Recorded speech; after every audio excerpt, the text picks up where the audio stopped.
വാശിയേറിയ നീന്തൽ മത്സരം ഇവിടെ ആരംഭിക്കാൻ പോവുകയാണ്. കൂറ്റമ്പാലിൽ നിന്നും 2 നേതാക്കന്മാരും വാഴക്കാടിന്റെ പഞ്ചായത്ത് പ്രസിഡന്റുമാണ് നമ്മുടെ കൂടെ. മത്സരം നടക്കാൻ പോകട്ടോ. സാർ എഴുതിയിരിക്കുന്ന പോലെ ഒരു ബൈക്ക് ജമ്പ് തന്നെയാണ് പ്ലാൻ. പക്ഷേ ബൈക്ക് ജമ്പ് നമ്മൾ ഒരുപാട് പടത്തിൽ കണ്ടിട്ടുണ്ടല്ലോ സാർ. റാമ്പിൽ നിന്ന് ബൈക്ക് ജമ്പ് ചെയ്യുന്നതോടുകൂടി 2 സൈഡിൽ നിന്നും എക്സ്പ്ലോഷൻ ഉണ്ടാവും, ബോംബുകൾ. അത് നമ്മൾ ഗ്രാഫിക്സിൽ ആടി 3 കാറുകളെ ഓവർടേക്ക് ചെയ്ത് ബൈക്കിലുണ്ടാവും.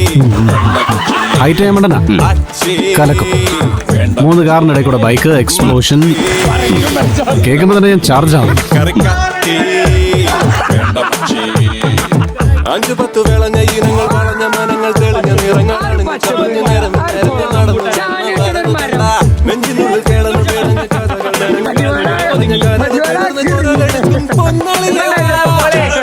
വേണ്ട വേണ്ട തരമകാൻ വേണ്ട.